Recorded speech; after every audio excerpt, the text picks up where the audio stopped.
Like I said earlier, we're going to start with the end in mind. In the chat, I'm going to put our communication assessment results. I designed it a little bit differently this year. Instead of having a PowerPoint to go over all the details, I made an infographic. This is the first time doing it, so please take a look at it. Let me know what you think. I'm going to share my screen to share that infographic. And if you can't open the file, that's fine. I'm going to have it on my screen, and then I might just give us a little bit of silence to look through it. So we all have the opportunity to read through and see what's interesting to us in our individual selves without me leading your thoughts.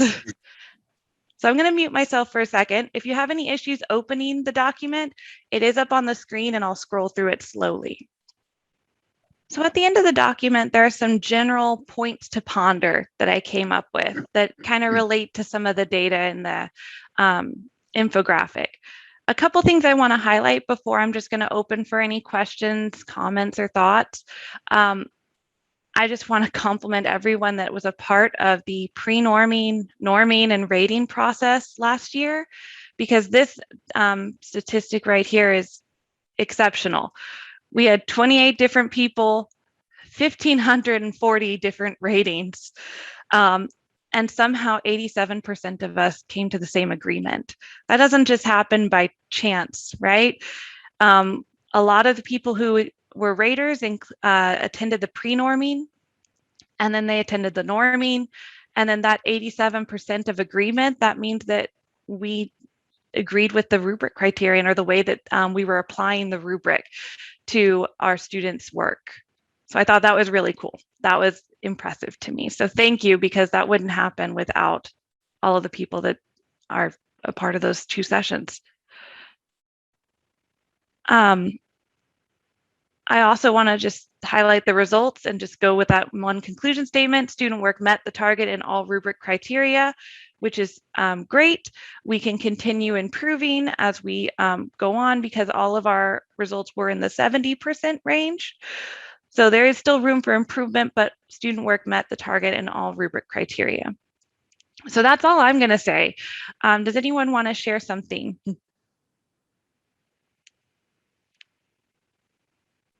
Or answer a question? Voice a thought out loud. Amanda, as far as your first question to ponder, since this is such an important learning outcome, I really would be against adjusting this down in any way, just so that more students can meet the criteria. For both employment and life skills, communication is key. I think that's a great point. I also think that I should have reworded that question. I was thinking to increase the target in the future. Okay. My mistake, What'd you say? I said my mistake. No, my mistake. But I think your point is very important, because that is what you could, it's something you could say about that. Since we met the target in all rubric criteria, that was my thought for thinking, do we need to change it? Because we met it pretty well across the board. Thank you for sharing, Rena.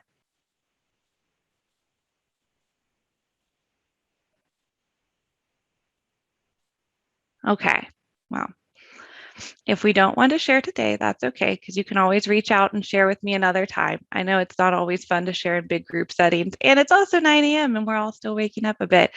But please keep these results in mind. We'll continue to use them throughout the semester. And you can always reach out to me if you need to share any thoughts for those points to ponder. All right, with that, I'm passing the mic to John, and he's going to start looking at our critical thinking rubric with all of you. All right. Well, I'm really excited to be here, because this revision has been a very long time coming. So we've been working on it for over 2 years, and I'm sure at this point a lot of you have a lot of folks have seen it, and so I'm excited to have it finally out in the field.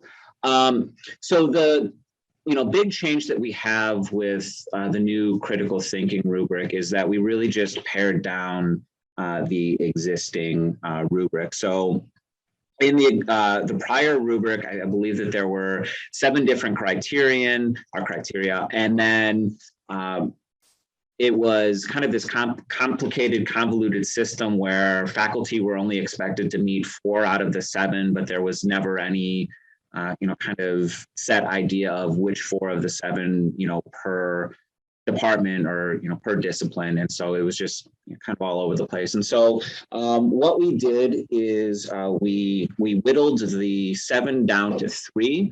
And, kind of getting to what, Rena was, mentioning earlier with the communication, we wanted to make sure that we weren't simply making it easier for students. So this has been tested in a variety of ways, and it's, as rigorous, if not, slightly more rigorous than the prior critical thinking rubric.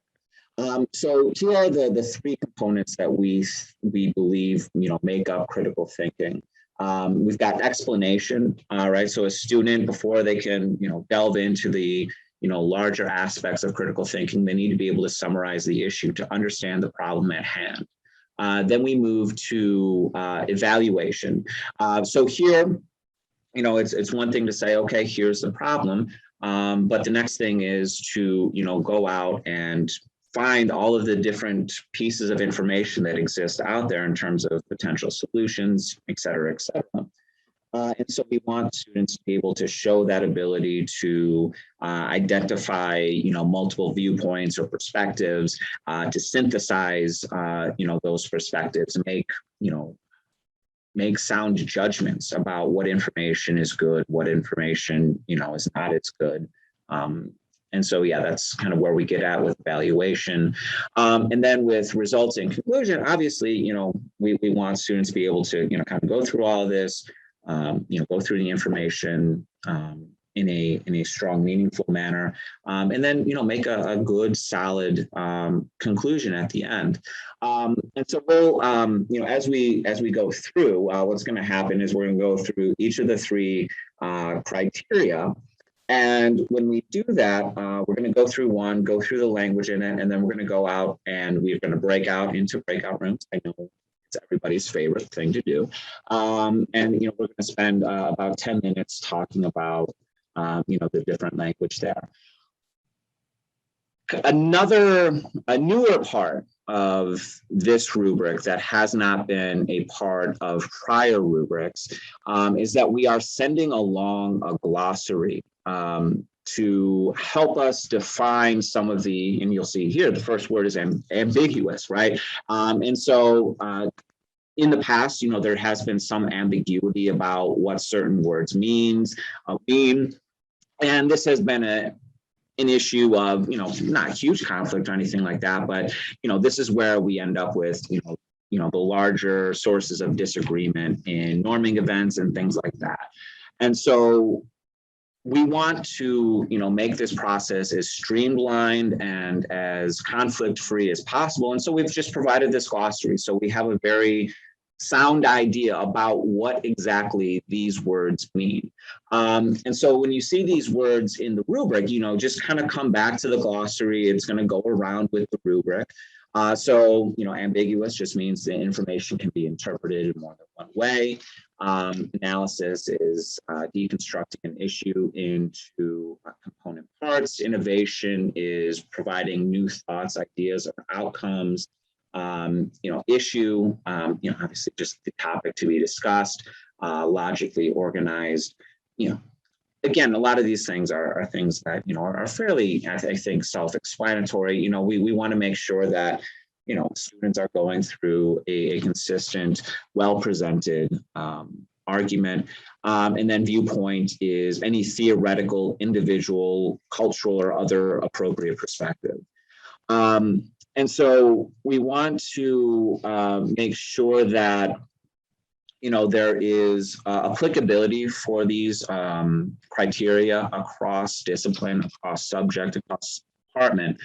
And so, there are certain things that we know, particularly when we start talking about differences between STEM and non-STEM classes. That for instance, in a STEM class, it is perhaps more difficult to, show innovation, right? At the 1 to 200 level, course, freshman, sophomore level, we aren't looking for, innovation in terms of calculus or anything like that. I mean, if that were the case, right, more power to them. But so, when we talk about alternate or multiple viewpoints, you'll see in the rubric that we kind of create some wiggle room, for disciplines where that part of it just is not appropriate, for this level, and is not a reasonable expectation. And so that's something to, keep an eye out for when we are going through the language. And so I believe on the next slide, we're going to start talking about explanation. And so as we go into this, we see that there are now 3 categories, that a student work can be placed into.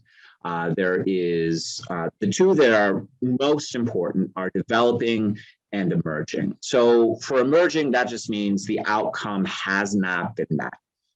So, when we go back, when we think back to, the information that Amanda was just sharing with us regarding the communications rubric, right? Emerging is, where, again, we just don't meet. Whereas anything above that, developing or advanced, would, go towards that, that goal that we're looking for. So in terms of explanation, this is perhaps one of the, more basic aspects of it. We would expect to have a high level of student, large number of students meeting this outcome. So the issue here needs to be critically stated, but it doesn't need to be fully clear, right? There can be some issues with clarity. You want to be able to see that there is an attempt to describe the issue, but that description, like it says here, may be ambiguous, and we'll see, we've highlighted the words that go back to the glossary. So some terms can be undefined, boundaries undetermined, backgrounds unknown. Basically, at the end of the day, we are just looking to see that they can identify some issue, which again is just some topic to be discussed or analyzed, right? So again, this is a very basic thing. And so this is the expectation that we have. And so when we go into the area of advanced, we don't necessarily expect students to be at this. We see this as more of an aspirational rating, something that we would expect students to meet perhaps towards the end of their 4-year academic career. And so here, a student would clearly state the issue, describe it comprehensively, provide all the relevant information necessary for a person to fully understand what is going on. So again, our expectation is not for our students to meet that. We want our students to know that, at some point in their lives that is going to be an expectation, but we don't want to have, unreasonable expectations. So are there any questions about the language we have here? All right. What we're going to do then is we're going to break out into discussions to, think about how the language within our key assignments prompt our students to meet these particular outcomes. So for right now, we're only talking about criterion number 1, right? Explanation. And so I believe Amanda's going to go into more detail about, how exactly the breakout looks. Yes. So this is my favorite part, because how often do we have a chance to talk to each other about stuff like this once we get the semester going, right? because we all get busy and there's just so many things to do. So this is the perfect time for this. And you're going to be in rooms with folks of different disciplines. So it's a great time to have those conversations and see how other people are running their critical thinking key assignment. And keep in mind that if you don't have a key assignment ready yet, or you're thinking about changing your key assignment, that's fine. You can speak in hypotheticals. You can get input from your colleagues as well. Also, okay, so if you know me, I love my instructional technology. So we are going to be using a Jamboard to record our responses. So if you've never used this before, I promise you, you can handle it. And the good news is if you can't access it or if you're having trouble pulling it up, you're going to be in a group with at least 4 to 5 other people. Someone can pull it up. And if you can't all open it, just have someone be the recorder for the group. No stress. This is not meant to cause any extra grief. So here's our, oh yeah. Would you mind putting the critical thinking in the chat? Yes, actually, thank you for reminding me of that. I had it ready to go and didn't put it in there yet. I'll get it in just a second, Sarah. Thank you. Thanks. No problem. So the question is going to be, based on the language in the rubric, how does your assignment prompt the students to meet Criterion 1? So in a Jamboard, what you do is you come over here, and on the left-hand side, there's a bunch of tools. Now you can use any of these, but I recommend that you stick with the little sticky note. So when you make a sticky note, it pops up, calls itself a sticky note. If you want to get fancy, change the color to your favorite color. I'm gonna stick with blue. That's not my favorite color, it's purple, but you know, desperate times. And then you write a note. So I'm just going to write hi, and I'll hit save. And now my little sticky note has appeared in the top left-hand corner, and you can move it wherever you want. You can make it bigger, smaller. You can edit it by double clicking. So it's pretty user-friendly when you get going, and you can delete it if you hit these 3 buttons. You can get rid of it. Now, something important to know, I'm going to put my little sticky note back here. If multiple people are writing sticky notes at the same time, watch what happens. I'll say hello this time. It's going to go in the exact same spot. So just be aware that as you start typing your sticky notes, your sticky note might be layered underneath somebody else's. Don't be afraid to move them. We're all friends here. No one's going to get mad at you if you start moving someone else's sticky note. At least I hope. Let's not go into fisticuffs today, people.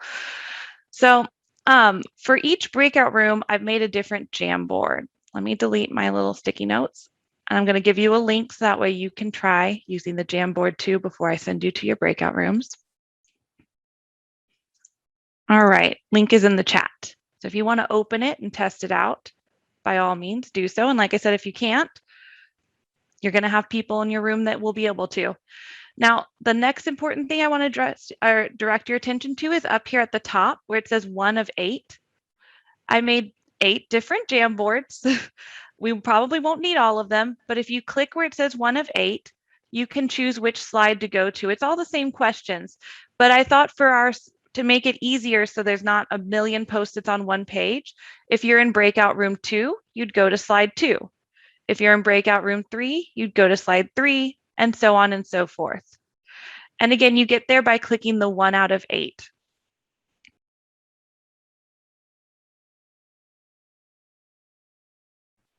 Right here. This is all I did. I just added this to the bullet list. Easy peasy. Mm. Well, And that's a good fix. Yeah, I think it makes the assignment better. So Mm-hmm. norming works. Well, and then, you know, for me, my critical thinking assignment is a discussion. So that's a little different. And, you know, this goes back to circling back to our first question, which was how much do we give the students, right? If we want them to come up with these conclusions and understand the issue, right? That they are trying to address. Sometimes that's part of the process that we are targeting. And so I think I'd love to hear more about that too, because I think that's tricky, right? Like we don't want to tell them, well, here's the issue and, you know, lay that out. I mean, sometimes we need them to figure out what the issue is, or maybe there are a series of things that they can address. Like in my assignment, there's a series of different issues that they can choose to address. And it's their perspective on that issue that's important versus if I just state to them what they're supposed to be addressing. And maybe the question also becomes, how much coaching or how much do we include in our instructions about the word summarize? What does that look like in your discipline? So not so much helping them find the issue, but what does it mean to create a good summary? I was a horrible writer for years. I just skated by, and then I took the tax test and writing, and I got a 0, which you only do if you go off topic or you don't write. And I wrote something. So I guess I went off topic and didn't know how to fully express my thoughts. So I think that's what happens in our instruction sometimes, is maybe it helps to give an example of what a summary looks like in our discipline. What would a good summary look like? Or just adding some guidance for students of, hey, I want you to summarize what we're talking about. I need you to make it your own, but here's what elements go into making a summary clear. That's my 2 cents at the moment. Let me see if there's any other comments from the Jamboard anyone want to share any other comments? I was in a group with all science professors, and which was delightful for me because, obviously I'm coming from an English instructor's perspective. But one of the issues that we had was, how do we define the word issue? Because it infers an argument, and that may not always apply in the specific discipline. So, that was something that kind of came up, was, the parameters don't always work with each discipline as cleanly as it may with others. Like for Melissa and I, this rubric is probably catered to, how we approach an argument in our classes, but it's not the same for everyone. I'm going to address that question, because I think that I'm glad it was brought up. I'm going to go back to our slides because we wanted to define the word issue. That was talked about a lot. I know, and John, maybe you can speak on this more, but it was talked a lot in the development of the EQS rubric as well. What does the word issue mean going forward? Because we tried to come up with a different word. And I mean, no matter which way we tried to reword it, it was either wrong for one discipline, right for the other. So we stuck with issue and gave a definition to it. Yeah, I think, just kind of a useful term to kind of think of when you see issue, and, I don't know why we didn't put it there to begin with, is, just think of it as a problem, right? So, in a math class, right, the issue is, how do I solve for X, right? That's the issue. And because again, we want to make it as applicable as possible. So that's why we just say it's a topic to be analyzed, right? So it could be a math problem. It could be, what is X, Y, or Z, right? So good point. Yeah, I'm glad we were able to discuss that. And that's why if you're comfortable with sharing the glossary with your students too, I think that's a great idea. It gives them clarity in the rubric as well as us. Let me see. I see a couple things in the chat. Amanda, this is Jenny. So our group, we didn't post anything to the Jamboard either, but we were talking about the different types of assignments, and Gina, Joseph, and Brad Chandler were both talking about different science assignments. Very interesting, and providing students with a different modality choice when it came to the assignment. I hadn't done anything like that, but I was thinking for English, and like Caroline mentioned, in some ways the rubric tailors itself very nicely to what we do in an English course. But I was thinking about for a lit class, what I've had them do is, a character analysis of a Shakespearean play, but having them do like a lower stakes assignment that models and talking about specific things that are going to be expected in the assignment description, you're using, of course, the language from the rubric, like Melissa mentioned, but then also you could have them do that as a group, just a group assignment in class. And part of it is having them figure out what exactly do I need to do in order to convey this information to an audience. And that kind of forces them to realize, okay, I need to summarize the situation, and then giving them a higher stakes assignment that they do on their own, which, you've already scaffolded the basic components, but getting them to build on it. So that's just an idea. Thank you for sharing, Jenny. I think that's a great idea. And the critical thinking rubric, it doesn't have to be just used at one instance. You can use the rubric and introduce students to it as many and as much times as it's applicable to your course. So that way you can scaffold assignments somewhat in giving them that opportunity and space to practice their skills before it's on the higher stakes assignment. So thank you all. If you're really struggling with your assignment to find what's the issue, maybe it's not a critical thinking assignment.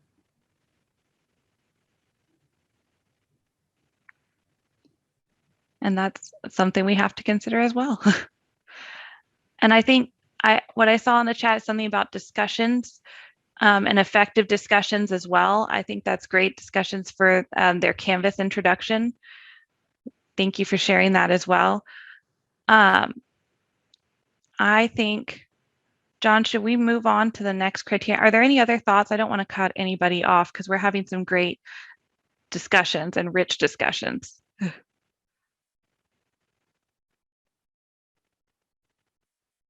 Okay, awesome. Well, then let's move on to criteria number 2, where we talk about evaluation. All right. So yeah, again, yeah, I think, as we're kind of, getting at it, I think there's, a lot of great questions about, how, best to, prompt explanation. But, at the end of the day, it's one of the simpler aspects of a critical thinking assignment. So now we get to the, part where we expect, we want, those outcomes to be met, at a high level, but this is where it, I think it starts to get a little bit more complicated. So when we're talking about the evaluation, what we're talking about is, again, bringing in different sources of evidence and kind of synthesizing and deliberating between them, to provide an answer to the question. And so, again, as we're going to see, this is where, we allow for more, kind of departure from the rubric for some folks. So for emerging, either they, say they provide some evidence, right? Probably not a lot of evidence, but some evidence. And they just say, yeah, this must be it, right? So, these are the folks that, go onto Facebook, see one video about, why vaccines are going to, give you a microchip or something like that. And they say, oh, yeah, that must be true. That's, kind of what we're looking at, right? Just, I hear some information, I accept that information without, giving it a second thought, and I'm going to put it into this paper. Or even worse, I'm going to reach some conclusion based on no evidence whatsoever. And so, yeah, that's what we're doing, and they're not considering other viewpoints or anything like that, right? So that's not that. To meet the outcome, again, we're not ever looking for perfection.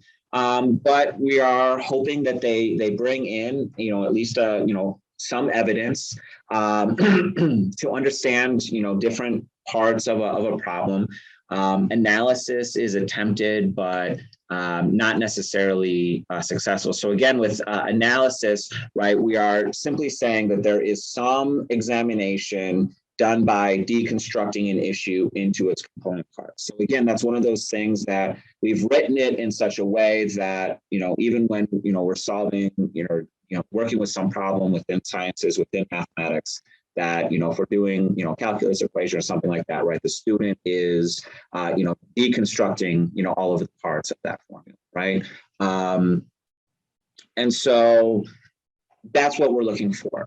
And so, again, the answer may not be correct, but we should see, some, solid attempt at, attempting to reach that correct answer. And, where we, go off where there can be a little bit more divergence within assignments, for many disciplines, we want students to be able to provide more than one viewpoint or perspective.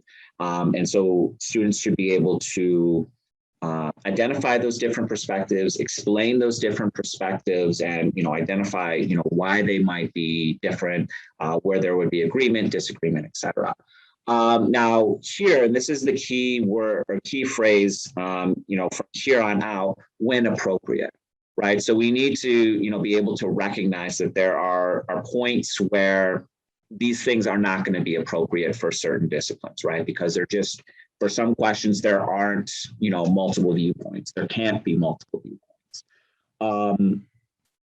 And so that's going to be, I think, a judgment that, each individual faculty member is probably going to have to make on their own. We can't dictate that, but it's something that you would, I believe we're going to have you mark on the cover sheet, say that, this part is not appropriate for my particular assignment. And then advanced is, obviously doing all of those things, but successfully, and, just, yeah, we probably have a stronger idea of what that looks like. So, yeah. Any questions about that language?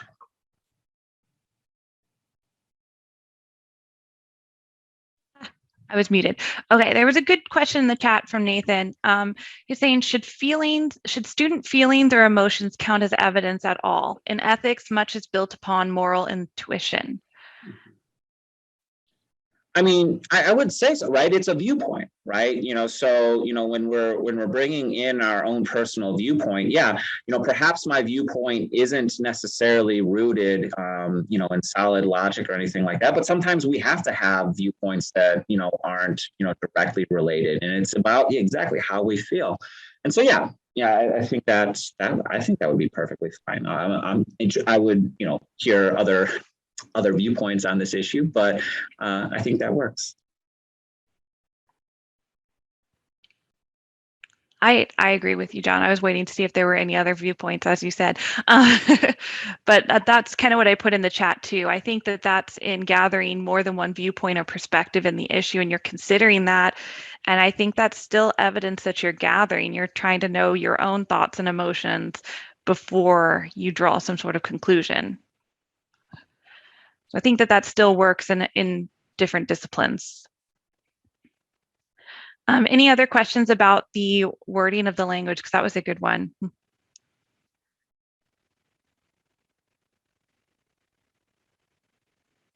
Yeah, Linda, I agree. It definitely depends on the discipline.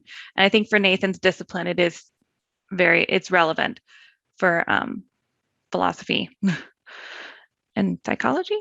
I think it's philosophy. Okay.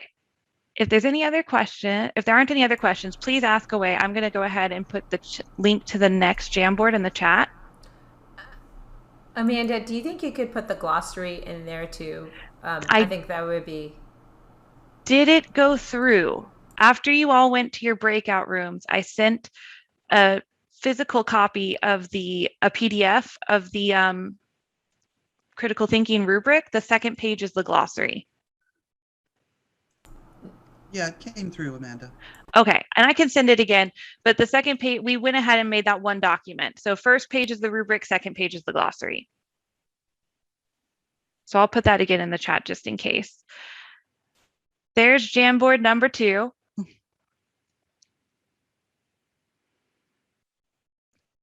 I don't know about all of you, but I get a lot of joy seeing all these animals pop up here. It's just me. Okay. So criteria number 2, remember that's our explanation criteria. So the question's very similar. Based on the language in the rubric, how does your assignment prompt students to meet criteria number 2? I definitely recommend looking at that performance level language and considering the great discussions that already happened with breakout room 1. I think we will have some other great discussions for breakout room number 2. Are there any questions before I open the room?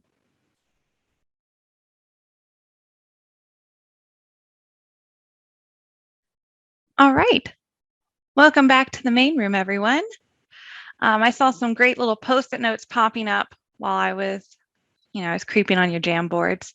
Let me go ahead and share them. I'm going to start by just making breakout room 1's Post-it notes just a little bit bigger. But then if anybody wants to share their thoughts, what they talked about, I really want to hear from you. So our group, again, didn't use the Jamboard, sorry. But what we were, and a lot of my group, right, are science folks, but what I had stated was oftentimes in science, that second criterion is possibly the easier of the three, because once you figure out what the problem is, right, solving the problem, so to speak, number two, evaluating it, oftentimes might not be that difficult for the sciences. But what other disciplines, number two might be more difficult. So I found it very interesting to hear from Vicente, right? And some of the things that he was doing for his Spanish class, and finding out that there might be totally other different variables, like cultural variables or emotional variables or things like that, for that multiple viewpoints, right? Because science, sometimes if you're given a problem, there's just sometimes, depending on the problem, right, one viewpoint. So it was interesting. That's great. I'm glad to hear that. And I love that what you said, Sarah, I'm kind of seeing show up on other Jamboards too. It definitely depends on the discipline as to what type of explanation and analysis you're going to complete. I had a thought about science. Sometimes, there is one viewpoint, but sometimes you consider multiple viewpoints. When you arrive at that, would it help in science if we demonstrate the different viewpoints we have considered, but, then direct it towards the one that we feel like has the strongest evidence? That I think Elizabeth, I think Elizabeth, it has a lot to do with the key assignment, right? What exactly the students are being asked to do. And that's going to definitely depend on whether or not even multiple viewpoints is irrelevant or relevant, so to speak. So I think it just, it depends on the key assignment. Very true. And I think maybe John mentioned it, but we will have some way on the cover sheet to notate what is appropriate for your assignment, right? Are the multiple viewpoints appropriate for your assignment? Are they not? I actually, and I don't mean to skip over this, if anybody wants to talk about their Post-it notes for group 1, please feel free to, but I noticed, here we go, someone in breakout room 2 actually wrote that too. What can be added in the cover sheet for that regard to understand the discipline's conventions? I think maybe, because that was getting me to think while you guys were in your breakout rooms, I think maybe that can be a good improvement to our cover sheet. Instead of just asking the question, how does your assignment align to the rubric?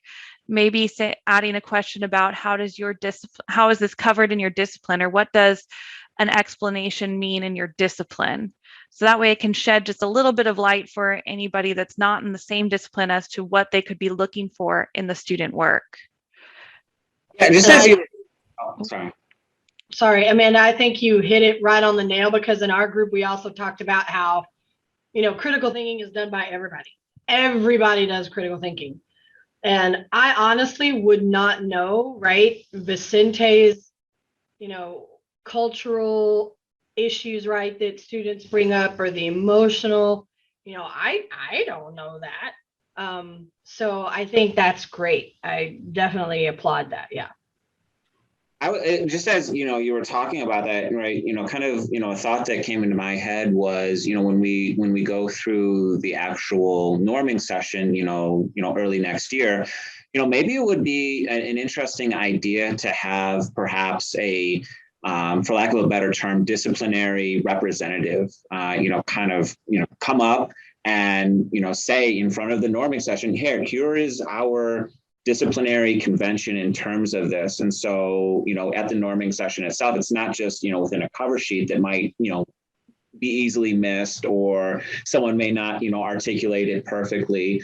But just within the norming session, have, someone say, this is our convention, and, please, accept that, or something like that.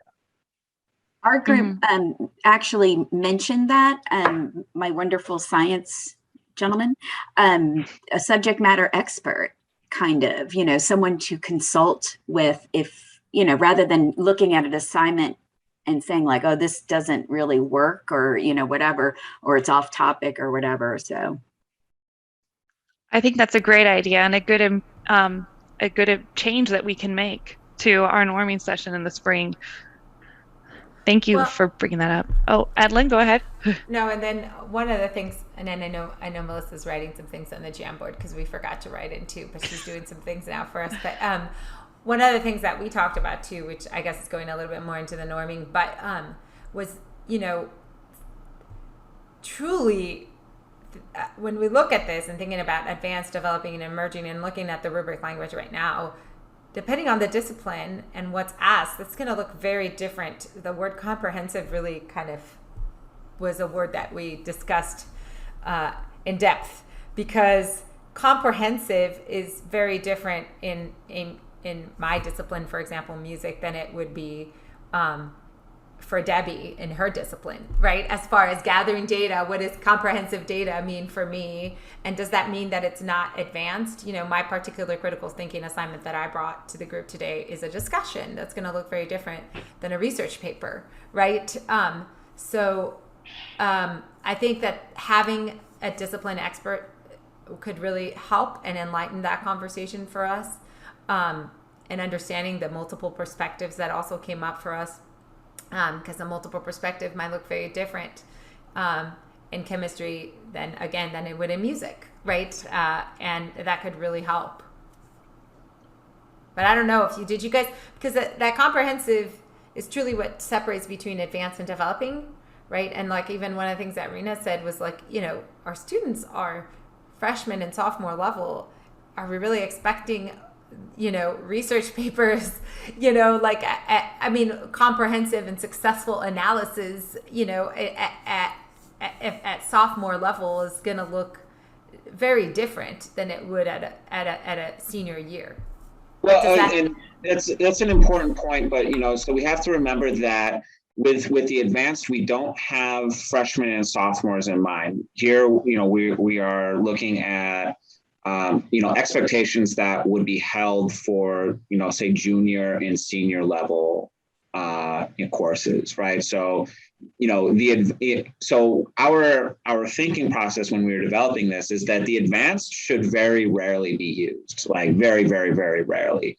And that, really, again, we're just trying to get to that developing.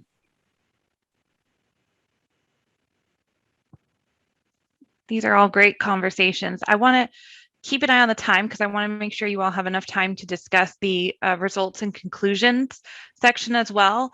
But this has given me a lot of ideas for the upcoming assessment, and I really appreciate you feeling comfortable sharing them with me. I saw this Post-it note right here. Maybe this can come up if we have time at the end, because I am sure there are people here that can give an example of an assignment where multiple viewpoints would not exist or would not be appropriate. Maybe you can also put those in the chat if you have an example of that. I think that will come up again in the next criterion, because that multiple viewpoints are again referenced. So I think we'll hit that before we leave today. Other than that, are there any final thoughts before we move on to criteria number 3?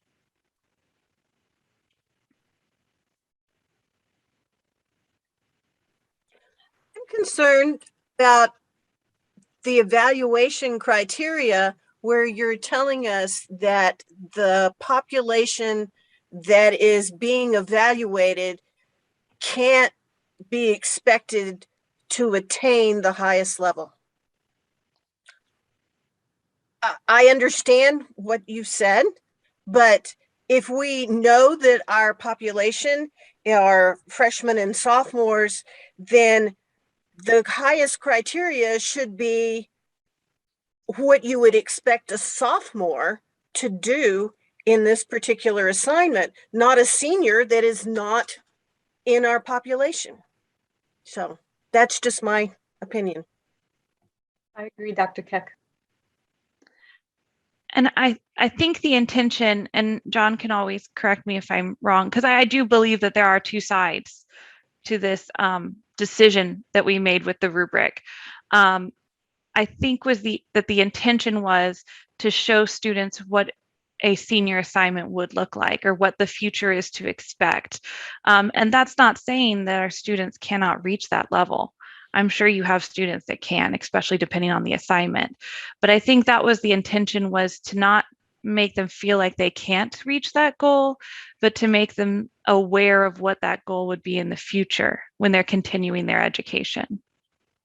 Yeah, I mean, that's exactly it, right? And so, there were, this is the product of a lot of different conversations that were had. And, that was, the question of, okay, I think in, going back to the previous rubric even, where, the guidelines were, just as, kind of high level in terms of like the highest level, there's not a whole lot of difference between that, right? But this was just simply a recognition of, okay, well, we don't fully expect students to reach it, but we don't want students to not be able to reach it either, right? And so if we just say, gather evidence, not successfully, but, this is, if we put that as the highest level, right? I don't think that it gives students necessarily a realistic expectation of, what should, because, I would argue that by the end of their academic career, when we're talking about sophomore level students, right, the advanced is something that, they very well could be expected, if they're transferring on to A&M or UTSA or wherever. Their 300, 400 level classes are gonna be asking them for that advanced, right? And so I think it's saying, if we don't get there right now, that's fine. But if we can get there, great. So I mean, I don't see it in any way as looking down at the students, because honestly, if that were the case, I wouldn't have gone along with it, right? I'm not a big fan of the idea of the soft bigotry of low expectations. So I think, yeah, I don't think there's any offense meant to our students. And again, just giving them an idea of what to expect. Thank you, John.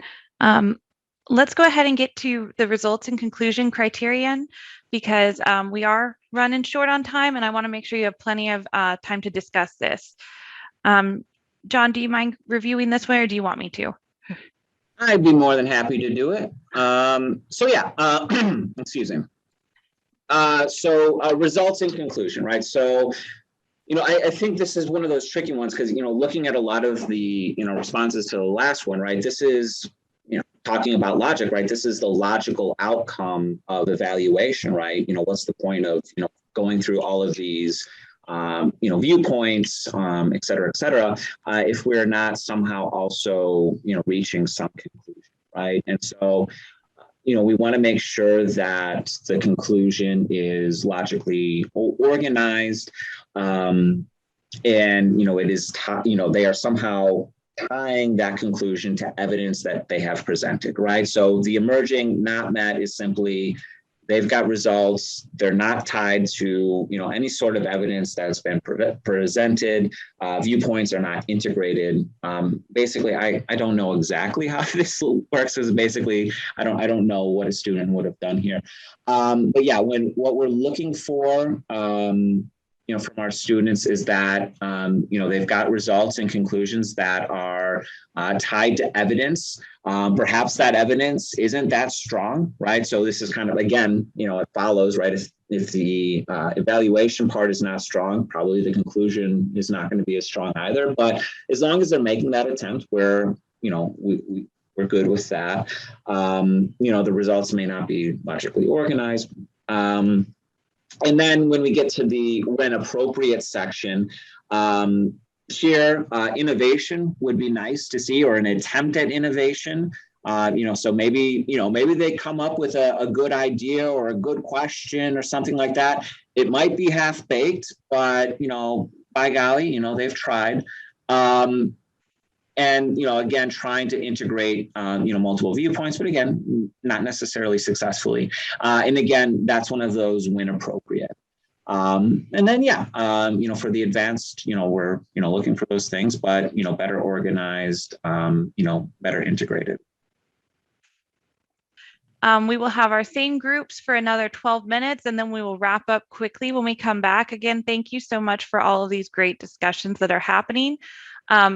I'll say it now in case I forget later. I will be sending out the responses from the Jamboard as well, just so we can share our thoughts with each other in case you didn't get to read through all of everybody else's responses. Any questions before I open the breakout rooms?